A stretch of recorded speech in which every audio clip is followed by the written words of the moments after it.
Every student in the state of Delaware has the right to the best education possible.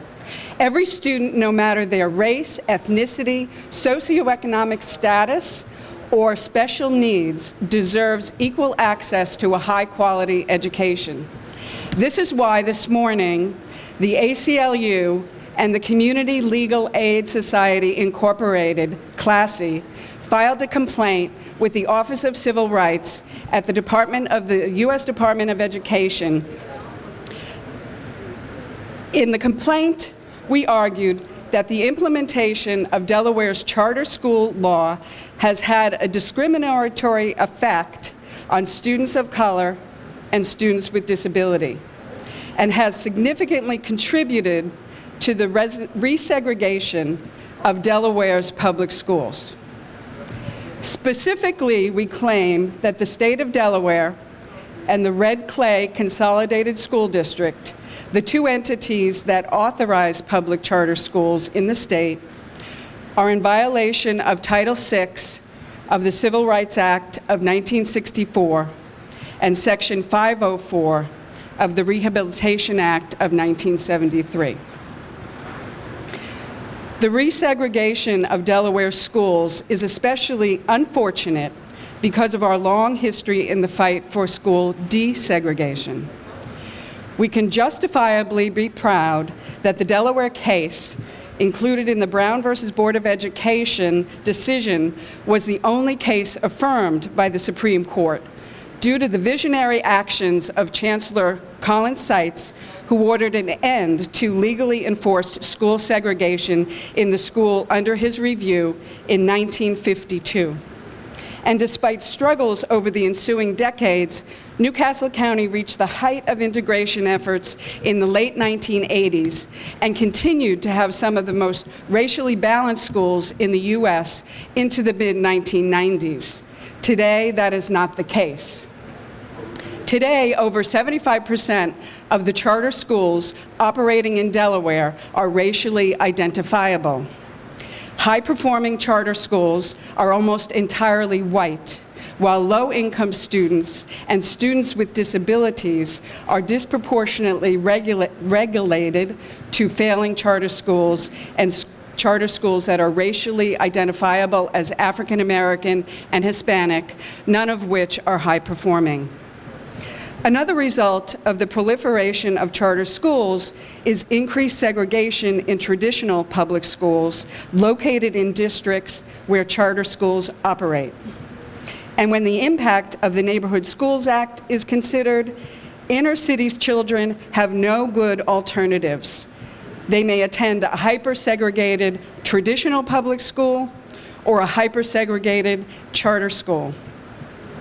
When high-performing charter schools admit a disproportionate number of high-income white students with no disabilities, the traditional public schools are left with the difficult and costly task of educating the students most challenged by poverty or special education needs.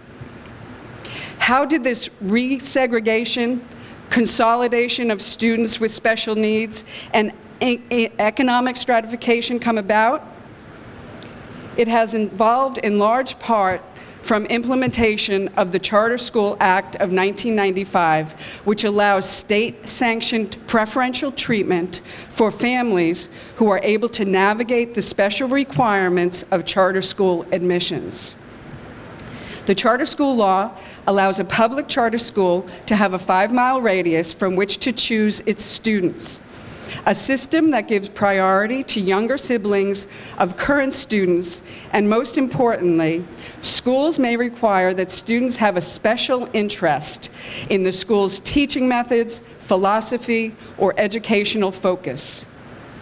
Charter schools are supposed to be about choice for families, but their broad authority over the admissions process means that it is the charter school that is making the choice, not the family. Some of the things that get already advantaged children into public charter schools are high examination scores, essays written by parents as to why a certain school is a good choice for their child, completion of advanced gifted and talented programs at the elementary and middle school levels, family ability to pay annual fees and buy expensive uniforms, and family ability to accept mandatory parental involvement, which often includes fundraising responsibilities. These requirements are insurmountable barriers for most low-income African American or Hispanic families, special needs students, single-parent families, and the like. They prevent these families and students from having the same access to high-quality charter schools that middle and upper-class families have.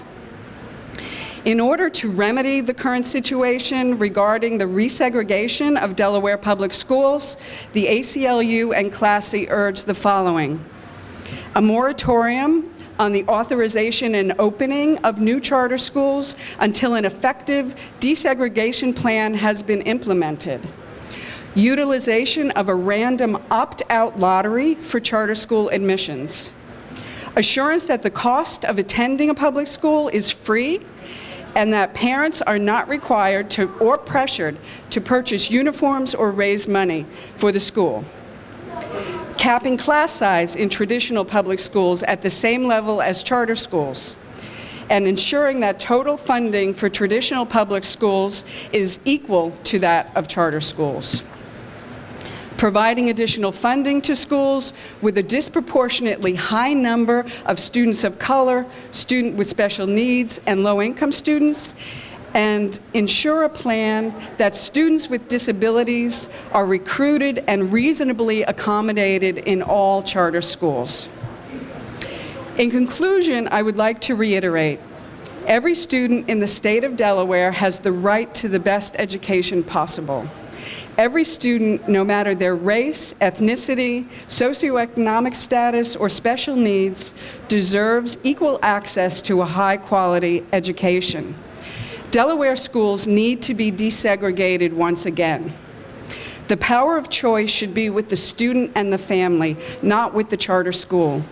We can no longer allow the competition for a desk in a high-performing school to come between neighbors and friends or exclude students of color and students with special needs altogether. We need to find our way to an improved, more equitable education system for everyone. I would also like to read a short statement from Daniel Atkins, who is the Legal Advocacy Director of the Disabilities Law Program for the Community Legal Aid Society, Incorporated. It's unfortunate that nobody from CLASI was able to be with us today, but this is his statement. We hope that the Office of Civil Rights recognizes that any system of selection that has the effect of almost completely excluding children with disabilities from the high-achieving charter schools is deeply disturbing and must constitute illegal discrimination. It is terribly unfair to the children with disabilities who should have earned their place in those schools, and it sends a harmful and hurtful message really to everyone to continue to shut those students out. We look forward to working with the federal government, the state of Delaware, the Red Clay Consolidated School District to develop criteria that integrate more students with disabilities. This is consistent with the state and federal government's mission to provide equal education opportunities to all children, regardless of their race, income, and disability. And now I would like to introduce Councilman Jay Street. Thank you very much. I would like to start out by, number one, thanking the ACLU and CLASI for making this bold step forward. The unfortunate harsh reality is, systemically, 60 years after Brown, the only things that the school system has responded to in terms of meeting the needs of low-income and children of color is either court intervention, federal intervention, and perhaps divine intervention. And we have done everything that we know to do to seek relief within the state, and that relief has not been forthcoming. And I commend you, appreciate the fact that you're willing to take this bold step forward and make it clear. This is not a Newcastle County complaint. This is a statewide complaint. This is major. Having said that, I want to make sure that I clarify that the remarks I'm going to make now are mine alone, not endorsed by CLASI or the ACLU. And to a certain extent, this is personal. Monday morning, I started my 41st year as a so-called student advocate. And it's been a long, painful journey. And those who have worked with me, those who I worked for would probably say, well, he's fought a good fight. I say, if I compare what was in place for African American children in 1974 to now, I don't see the progress. And maybe the diminished effect of the education system maybe would be even worse if I wasn't a player, but I want to go back now always 60 years ago. And I want you to think about what has or has not changed. In Milford, right after the Brown decision in 1954, residents of Milford, having recruited Brian Bowles, decided that they would rather close the school than allow 11 black children to attend the schools. Now we come forward and we look at the Educational Advancement Act of 1968, which created and made necessary the January 9, 1978 school desegregation order. I personally was forced to try to make a school desegregation order that I didn't agree with work for the best interests of all children. In her August 14, 1995 opinion and order, Judge Sue Robinson acquiesced the position of the 4 districts in the state board, saying that they had done all they could do and that a unitary status was reached. And what they said, Your Honor, let us be free from court supervision. We're among the most desegregated schools in the nation. And she said, quote from her opinion and order, there's nothing in the record to indicate that current school officials will return to the segregated practices of their predecessors. That ink wasn't even placed on that paper before the General Assembly had passed the Charter School Act. Now 20 years later, 19 years later, what do we have? George Wallace, in his 1963 inaugural address as governor, said, segregation today, segregation tomorrow, segregation forever. Nobody said that in Delaware. We just did it. We've gone from being what we bragged about in 1994 as being among the most desegregated schools in the country, right back to our beginning place of the most segregated schools in the country. Not last year, last month. Parents from Cook Elementary School, Red Clay, to his credit, said, we're going to create some diversity in this new school. And we're going to see to it that the kids from Lancaster Court have access to this brand new school. And the parents said, oh no, they're complaining. They filed a complaint with the State Board of Education. In my opinion, a new millennium segregationist is no different than the segregationist that George Wallace was. Segregationist is a segregationist. The harsh reality is the Brown decision said separate but equal is inherently unequal. And if you look at the charter school makeup, the predominantly white charter schools versus the low income, primarily African American charter schools, There's nothing equal about them. So I support this, I appreciate this, and relief that is requested is both needed and it's reasonable. The relief requested could say, close all the charter schools, give us a school desegregation order. Doesn't say that.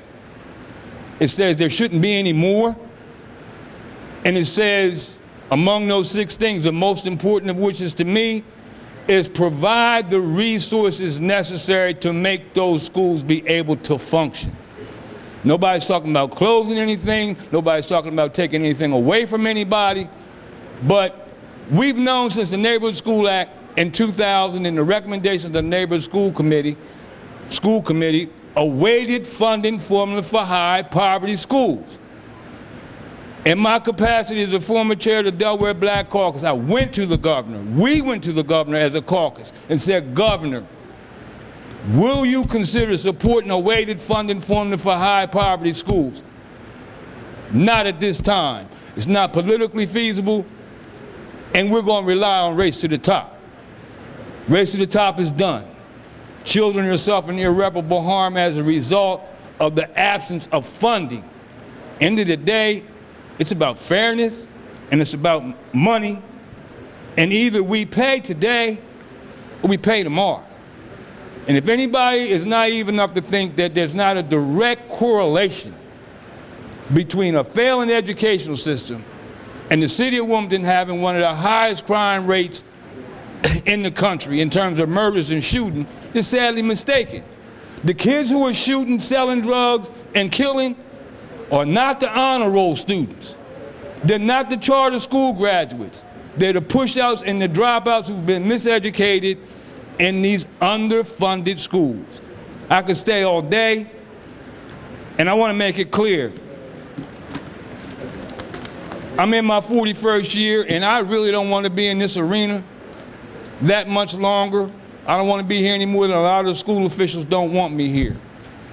I will never be able to leave it better than I found it, but 2 things I am bent and determined to see before I leave the arena is a weighted funding formula for high poverty schools and a reduction in the number of districts in the city of Wilmington, and inclusion of the city of Wilmington as a government in the educational destiny of its own children. Those 3 things, in my opinion, are reasonable, practical. As a state, we should be able to do it on our own, but in the absence of the state doing this on its own, we have no recourse other than to seek relief elsewhere, primarily in the federal government. Thank you.